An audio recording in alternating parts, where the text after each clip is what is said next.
Hi everyone, Judicial Watch President Tom Fitton here with our weekly update here on social media. Thanks for joining us this busy anti-corruption week. A lot going on since our last update last Friday. Andrew McCabe, the #2 official at the FBI, fired for lying to investigators about Clinton leaks. President Trump is finally taking on Robert Mueller directly, and Judicial Watch filed a new lawsuit against the State Department over Clinton pay-to-play issues. We're trying to figure out whether there are some more information to be gleaned from State Department records about what Hillary Clinton was up to at the State Department. Again, Judicial Watch is doing the work that the Justice Department and Congress and the media isn't terribly interested in doing, it looks like. But last week I was talking about with you Andrew McCabe. Andrew McCabe is the #2 official at the FBI, placed there by his mentor, James Comey. McCabe at one point was acting director of the FBI after the president fired James Comey, which, as I said last week, was a very positive anti-corruption move by President Trump. Now McCabe, Judicial Watch has uncovered, shouldn't have been anywhere near the Clinton investigation because his wife had received well over $500,000 in campaign cash when she was running for state office in Virginia from Terry McAuliffe, who was a Clinton crony. He was then governor of Virginia. And just a few months later, Andrew McCabe was overseeing the Clinton email investigation.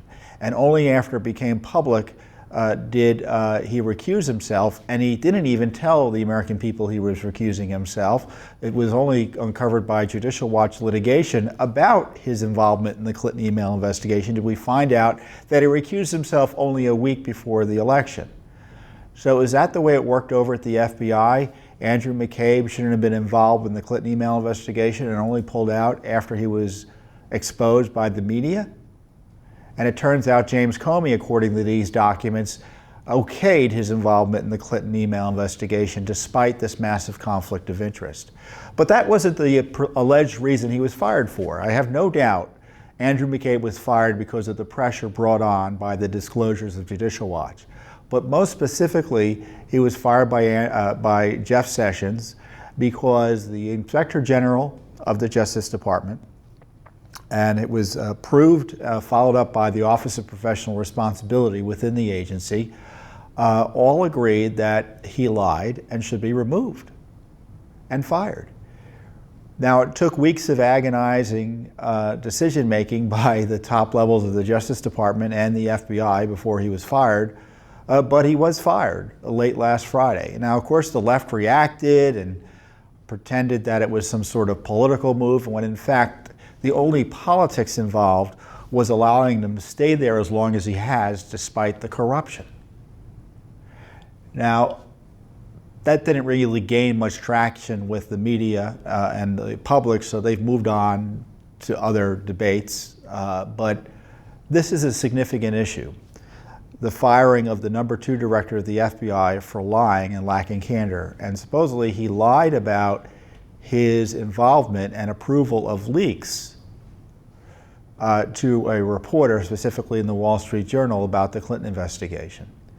And afterwards, McCabe attacked Donald Trump, showing his anti-Trump partisanship, and he suggested that the leaks were approved by James Comey. And James Comey knew he was authorizing communications to the media about the Clinton email investigation. Well, isn't that interesting? Because James Comey testified that he was aware of no such leaks. So did Comey testify truthfully under oath? Well, Mr. McCabe may have inadvertently caused problems for his mentor by saying what he did was approved by James Comey. So now not only should McCabe be investigated for lying to investigators, the Justice Department fired him for lying to FBI agents, internal investigators, whatever. That's a crime. Is he going to be criminally investigated? But now James Comey may now have to be criminally investigated over perhaps perjury. Certainly needs to be a way to figure out whether he told the truth or not. Is there going to be a special counsel? There's one for Donald Trump based on nothing. Here you've got substantial allegations in the Justice Department, the Attorney General confirming the #2 official at the FBI lied to investigators. Is there going to be a special counsel for him In fact, we probably don't need a special counsel, we just need a prosecution, don't we? So also, just think about this still. Andrew McCabe, the number 2 official at the FBI, fired for lying. That means, in my view, the cases he's involved in or had been involved in are tainted. The Clinton email investigation, the Russia investigation, the anti-Trump Russia investigation, because we all know the Russia collusion theory is fake. All of that's tainted. The FISA applications he's been involved in, all of that is tainted. The Robert Mueller investigation, certainly McCabe was involved in that as well, tainted. So this is a significant setback for the deep state and the Mueller investigation, even if the big media, the liberal media, doesn't want you to know about that. And Judicial Watch is still on it because McCabe is still being protected by the Justice Department and the FBI, believe it or not. We've asked for his text messages about the handling of the Clinton email investigation on behalf. We're in federal court. Judicial Watch doesn't come on here and just yap about material and what's going on here in Washington. We're actually doing work to uncover what's going on here in Washington by going to federal court to get records. And along those lines, we're representing a retired FBI senior agent, a supervisory agent, who is suing in federal court on these McCabe text messages.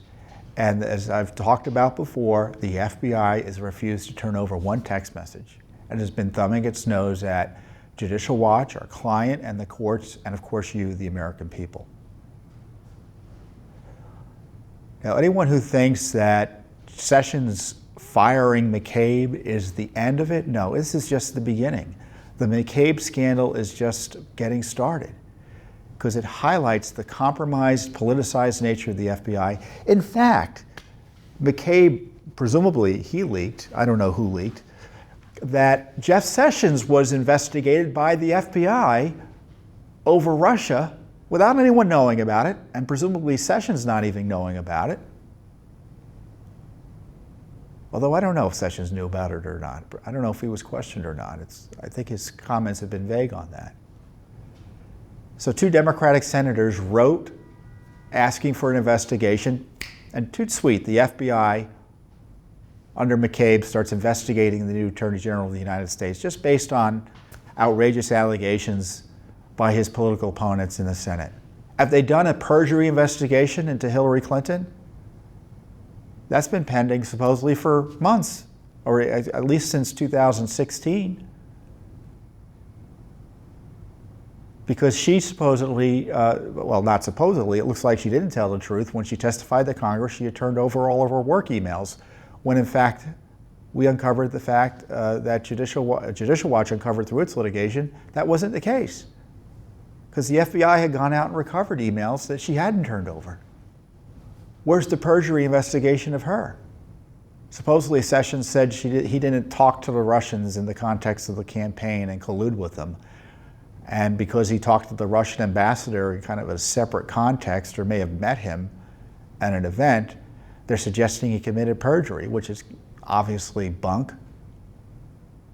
But they had a broader request that all of his communications with the Russians be investigated. So Donald Trump is not the only person just being targeted by the deep state. It's Jeff Sessions. And this Andrew McCabe leapt at the opportunity to target Sessions when his allies over in the Senate asked him to. And you have to wonder why it is the Justice Department and the FBI are still protecting him. No indication he's going to be prosecuted, and they're still withholding information about his communications. And they've been stonewalling not only Judicial Watch, but Congress on this and so many other issues. In fact, the House Judiciary Committee, Bob Goodlatte, he's the chairman, the chairman for the House Judiciary Committee, Bob Goodlatte, issued a subpoena for the Clinton investigative records of the FBI. Well, he's following Judicial Watch's lead because we sued, I think, last year for these records, and the FBI has been turning them over to us. But stonewalling and slow-walking the release of the information. Of the 8,000 records that they've processed thus far, and I don't know how many there are, Goodlatte has suggested there's 1 million records that the IG has reviewed about the Clinton email investigation. And they've only processed 8,000 of them in our case. They've only turned over 1,700 of those. So only a small percentage is ultimately turned over, and the rest are being withheld. I can tell you largely because it's not helpful to Hillary Clinton or the FBI institutionally.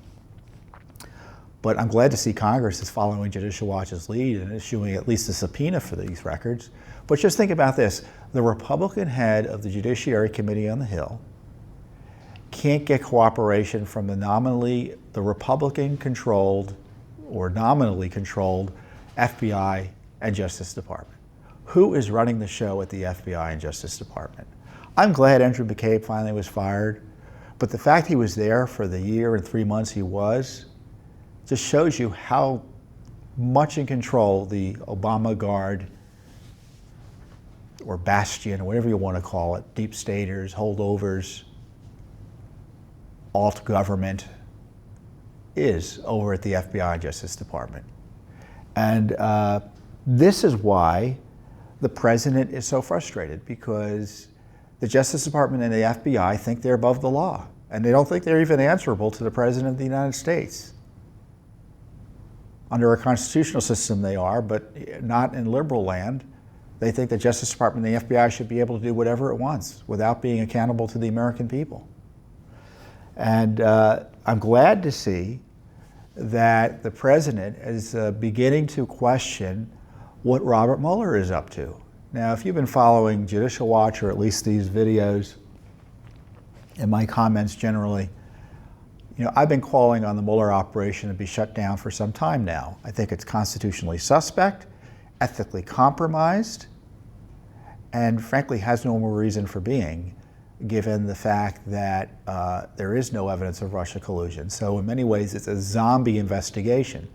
The president is called into question just this past week whether he should have been appointed to begin with, since there was no crime. Robert Mueller should have been appointed to begin with, but since there was no crime to investigate. He's highlighted the partisan nature of the investigation. Now, it was Judicial Watch who back in December first highlighted the fact that we could not find that Mueller had hired one registered Republican on his team. All sorts of partisan Democrats, not just people who just happen to be registered Democrats, but individuals who are writing checks to Democratic candidates.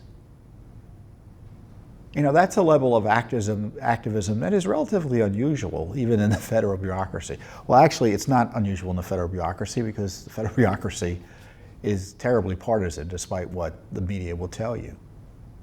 But he couldn't manage to find one Republican, and his number two, as highlighted by Judicial Watch, is an anti-Trumper who was supporting Sally Yates, the acting Attorney General, Obama holdover, who was targeting again, Trump, Flynn, Sessions, all of that, and who refused to enforce President Trump's travel ban completely outrageously and unethically as a lawyer. And this Andrew Weissman wrote her an email saying, "I'm in awe of you for doing that lawless act." And this is the man hired as number two by Robert Mueller. This is the man still kept on as number two despite that outrageous email coming out, and despite a subsequent report in the Wall Street Journal showing that Andrew Weissman, the number two prosecutor in Mueller's office, attended Hillary Clinton's campaign night party up in New York. How can we trust the Mueller operation in light of that? You know, and McCabe reminds me just how awful an FBI Director James Comey was. And it also reminds me why the Mueller operation was really born in an improper way. Because recall, Comey improperly took records, stole records from the FBI, these so-called memos he supposedly wrote about his meetings with Donald Trump, and he leaked that information with the express hope of getting Mueller appointed. So you had the outgoing FBI director commit a crime to get a special counsel appointed to go after the president in a vendetta over the president's firing of him. And Mueller himself interviewed for the job as a result of Comey's firing. He interviewed for the job for the FBI director. Is Mueller going to investigate himself?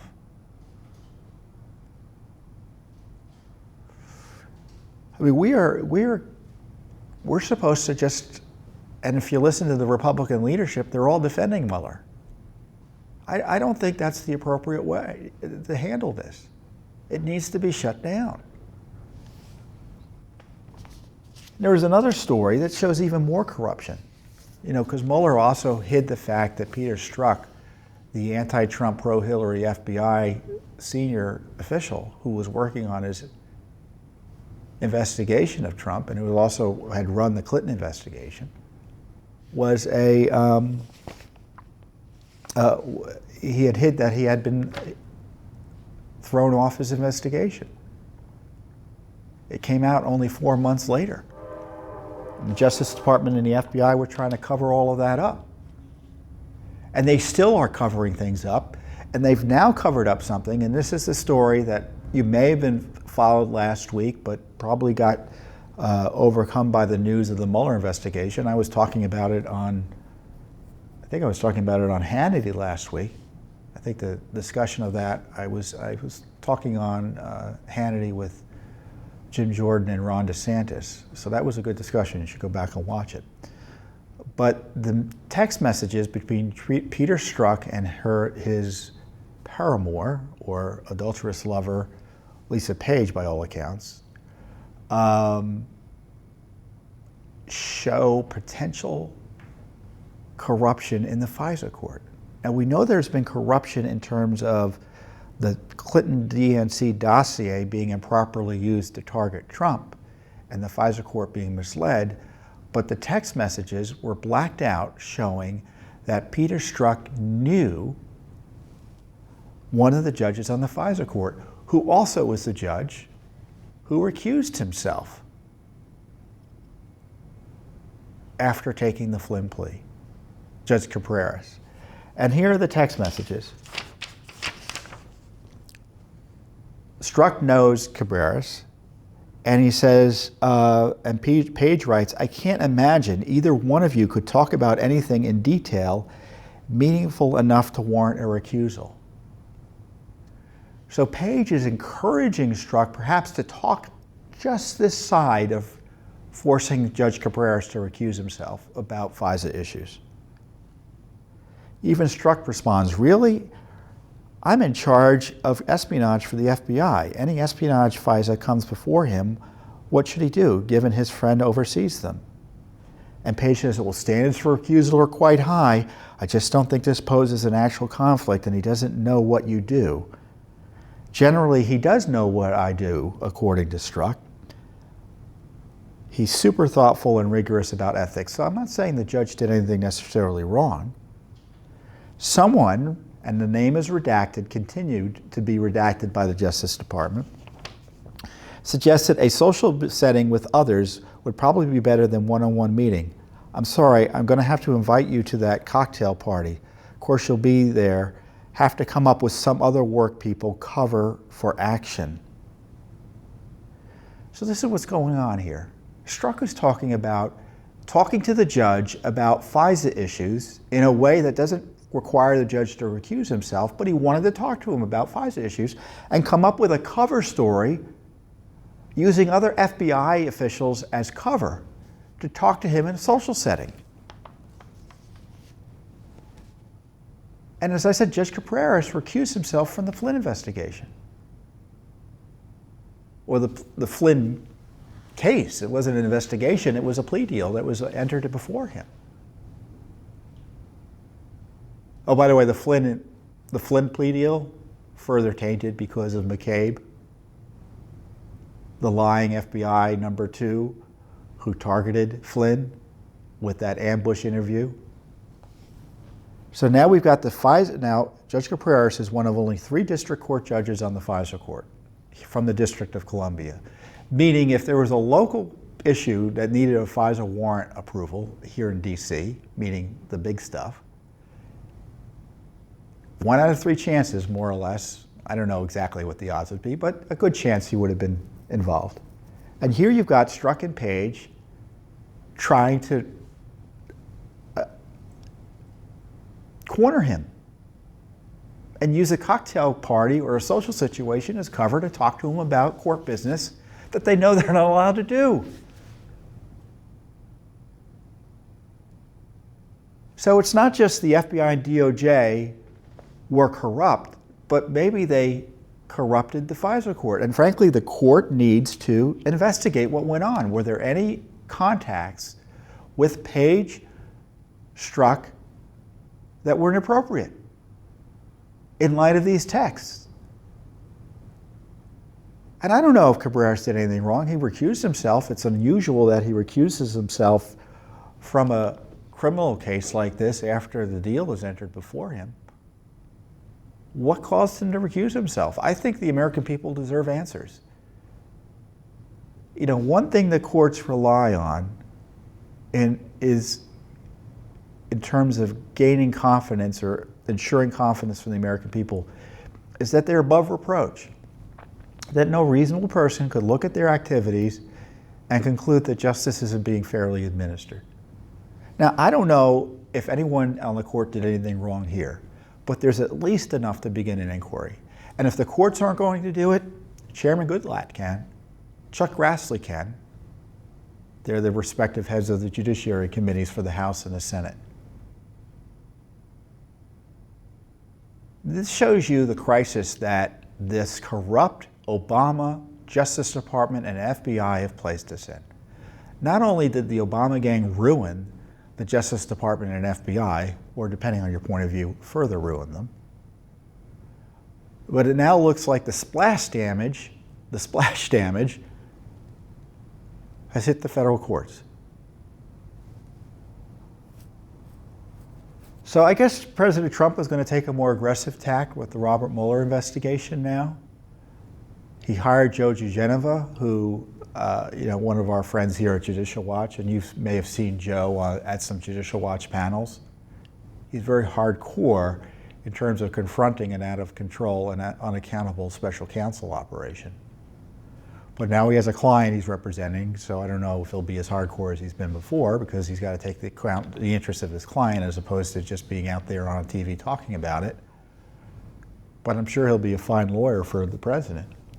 And Victoria Tenzing, his wife, is also joining the legal team. And the lead lawyer for the legal team, John Dowd, has resigned, presumably because he didn't like Joe Geneva coming on.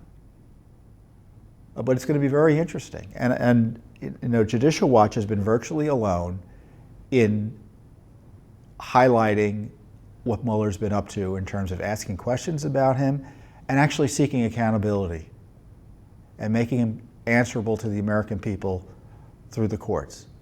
We've sought records about his activities through the Freedom of Information Act and have filed up with lawsuits to try to figure out what he's been up to. We know we can't get into actual criminal investigations and get him to disclose that material, but we've asked basic information like his budget. And we've asked for any inappropriate contacts he's had with James Comey about Comey's public statements and public testimony. We're in court on that. Congress isn't. In fact, the leadership of Congress is defending Mueller. And once again, President Trump is showing leadership on this anti-corruption issue by taking on the Mueller operation.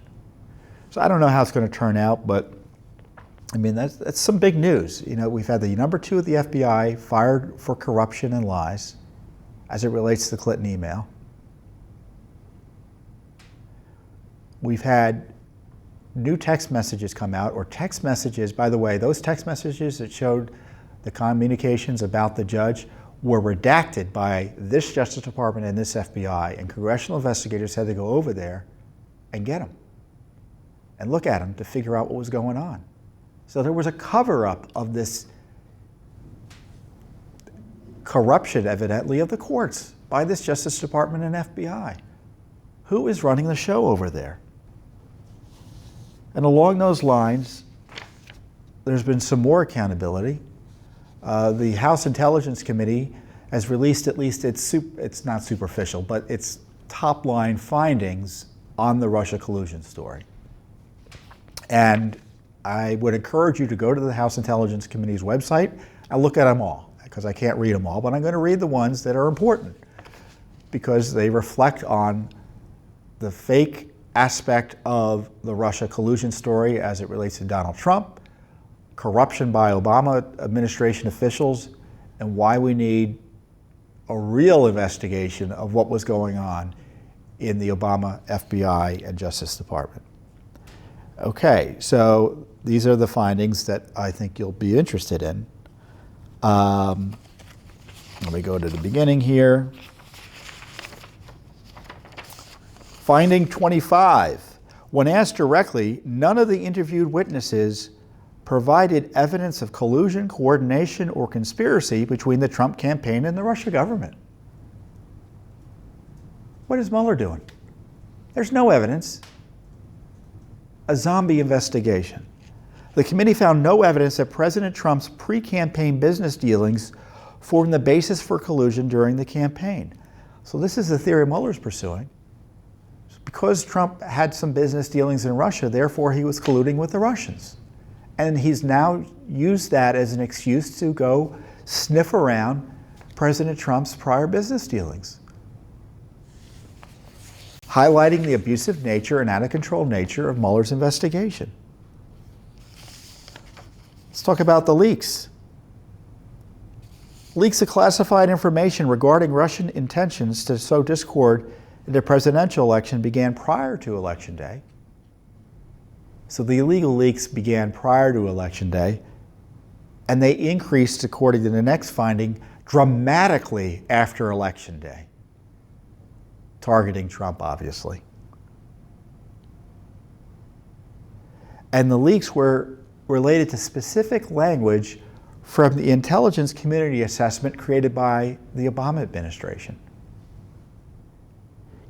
So the point being, this was material that was closely held within the Obama administration that made itself into the media, which meant that Obama people were leaking illegally to make Trump look bad. Continued leaks of classified information have damaged national security and potentially endangered lives. So this is what's going on. The Obama people and the deep staters hate Trump so much that they'll endanger your national security and endanger lives to bring him down. Former Director of National Intelligence James Clapper, an Obama appointee, now a CNN national security analyst, provided inconsistent testimony to the committee about his contacts with the media, including CNN. That's a charitable way of saying he lied. Is Clapper going to be investigated by the Justice Department? I don't know. The dossier compiled by Christopher Steele, this is the Clinton vendor. Fusion GPS hired Christopher Steele. Fusion GPS was paid for with Clinton DNC funds that were laundered through a law firm. The dossier formed an essential part of an application to the Foreign Intelligence Surveillance Court to obtain electronic surveillance on Carter Page, who was a former Trump volunteer. Again, no dossier, no FISA warrant, no dossier, no Mueller investigation. Shut it all down. This is getting back to General Flynn. General Flynn pleaded guilty to making a false statement to the Federal Bureau of Investigation regarding his December 2016 conversations with Ambassador Kislyak, even though the Federal Bureau of Investigation agents did not detect any deception during Flynn's interview. Okay, this is a finding of the House Intelligence Committee. They telling us that the FBI found no deception during Flynn's interview, yet somehow the Mueller team figured out a way to force Flynn to plead guilty to lying. I don't know if his guilty plea can be undone. I know he's before Judge Emmett Sullivan, who doesn't like government corruption and prosecutorial misconduct. This is a good reason for the President of the United States, Donald Trump, to pardon General Flynn. You have an official finding out of this House Intelligence Committee that the FBI didn't think he lied. Executive branch officials did not notify the Trump campaign that members of the campaign were assessed to be potential counterintelligence concerns. So this is all we're supposed to find out, supposedly Manafort and this Papadopoulos character. And of course you had the dossier out there showing that Russians were trying to shop around dirt on Trump using the Clinton campaign as a way station. Why wasn't the Trump campaign warned about any of this? It's because the Obama gang thought they had a way of ensuring the election of Hillary Clinton by using this Russia info against Donald Trump. They should have been trying to protect the Republican candidate for the presidency from these machinations by the Russia Clinton gang. Instead, they worked with them. That is a scandal of the century as far as I'm concerned. Unbelievable stuff. This is not what you're going to hear about in the media. I'm reading you official House intelligence findings. You're not going to find that in the media. But just think about that, what went on. And Judicial Watch is on top of all of this. We are suing for information on the Flynn investigations, the leaking and the classified, the leaks of classified material on both Sessions and Flynn, I think. We're suing on the unmaskings, trying to get information. We're suing on the dossier, trying to get information. The media isn't going to do this because they got this ideological agenda against President Trump. And we haven't forgotten about Hillary Clinton, because if there was any Russia collusion, it was the collusion I disclosed or described to you with the Clinton campaign working with Russia intelligence to come up with dirt on false dirt on Donald Trump. And on top of that, we have the Uranium One and all the money that was going into the Clinton coffers from interests aligned with Russia and Russia directly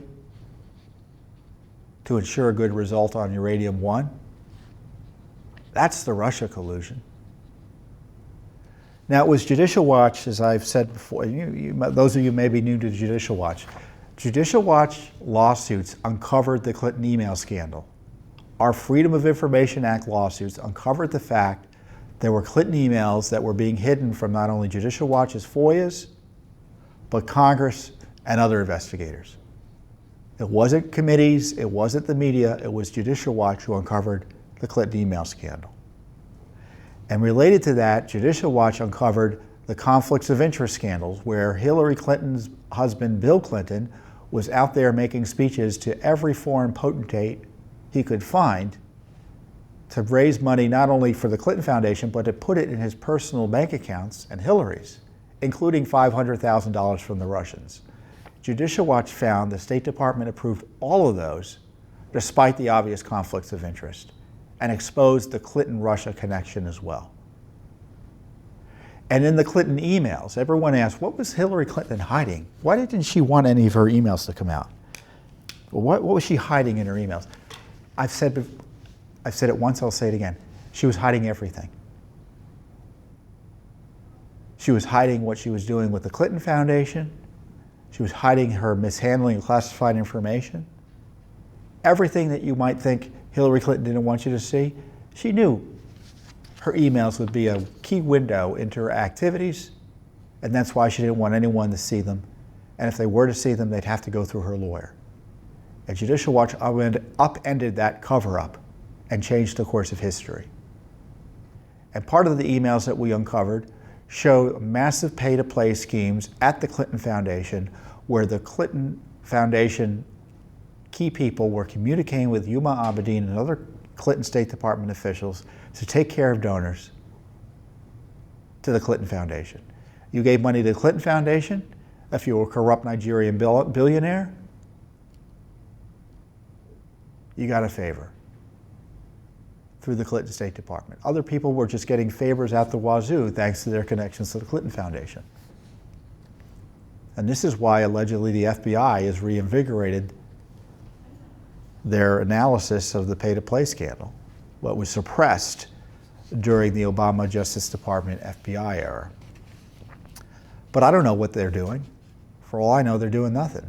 So Judicial Watch just keeps on doing the work that we're used to doing, which is figuring out what went on. And that's why we've sued, again, the Clinton State Department, this time for records about Dennis Chang. Now, it was a person you probably never heard of, Dennis Chang. But he was the protocol officer for Hillary Clinton for a key time period while she was Secretary of State. And we know, why are we interested in him? Because we already know from another request by our friends over at Citizens United that he was in communications with the Clinton Foundation. And secondly, he raised $246 million for the Clinton Foundation after he left the State Department. And he was also a Clinton campaign fundraiser. So it raises questions about what he was doing as a protocol officer. We already know Hillary Clinton corrupted the State Department by using it as a tool to benefit the Clinton Foundation, which which really wasn't a charitable enterprise in any traditional sense of the word. It was a platform to keep the Clintons' name elevated and as a vehicle to secure money and influence as she was setting up to run for the presidency. So we're not going to wait for the Justice Department. We're not going to wait for IG investigations. We're not going to wait for Congress. Judicial Watch is asking about this pay-to-play scandal again. And we're not going away. Hillary Clinton isn't going away. As far as I'm concerned, Hillary Clinton may as well be running the Justice Department, the State Department, and the FBI, given the way it's behaved in terms of protecting her and targeting President Trump.